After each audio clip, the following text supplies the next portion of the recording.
Good evening. Many of you know me. I live here, my family lives here, and this is where we've made our home. I say this because I have an investment in the state in seeing it improve. Almost every week I have job opportunities where I can leave the state, usually making more than I make here. The reason I don't is because this is my home, and I believe Illinois is, that Illinois is worth fighting for, and that Illinois deserves better. We all know what's wrong with Illinois. I just came from Danville. They're worried. I'm worried. You're worried about the direction of the state of Illinois. But I'm not going to talk about what's wrong with Illinois. I'd like to talk about what's right. I'd like to start with Adam for the good of Illinois. Adam is a good example, and is for the good of Illinois, of a private citizen seeing what's wrong, tackling a piece of the problem. With his Open the Books initiative, he took every salary, pension, and workers' comp claim in the state and local government, put it online, searchable. This allowed us to detect pension loopholes that were being exploited that cost the taxpayers tens of millions of dollars that went unnoticed for decades. We found that problem. There's legislation going through Springfield right now to deal with that problem. It started with policies, taking it into the political system, and getting results. Building upon this, there are three things we can do right now to turn our state around. Tax reform.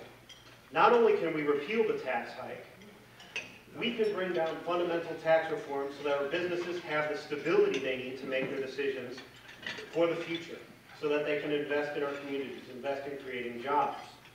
We can do this if we elect the right people. Workers' compensation reform.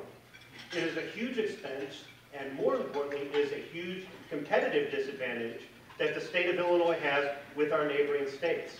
In the past 10 years, Illinois has lost 15% of its manufacturing jobs, not to China, not to India, but to our neighboring states. Reform is possible, and we can do this if we elect the right people. And pensions. We talked about this briefly with some of the loopholes that were discovered from For the Good of Illinois and Open the Books. We know what the problems are, and the solutions aren't terribly complicated either. We can bring pension reform if we elect the right people. And these are, there are more policies that we can talk about. I have a book in the back called Illinois Deserves Better. Adam mentioned it. You're free as you leave tonight to take a look at it. That focuses on constitutional issues. I said I was going to talk about what's right with Illinois. What's right is you. You're all here tonight, right after an Illini game, because you care. Because you believe Illinois deserves better and that our children deserve better. If you stand up, if you get involved, if you help the right people get elected, and, almost more importantly, if some of you run yourselves, we can turn around Illinois. People enforce good policy. That's why I'm glad to see several legislators and candidates here also. Senator Coltra, Representative Barrettman, candidate for the State House, Rob Roman, and if there's another legislator or candidate I'm missing, I apologize. It will take work. Make no mistake.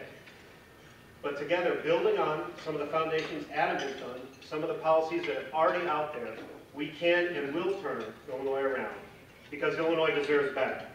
Thank you, God bless you, and God bless the state of Illinois.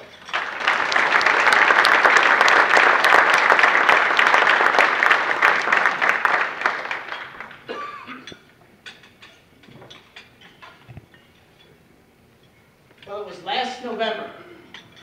And the voters across the nation, the voters spoke.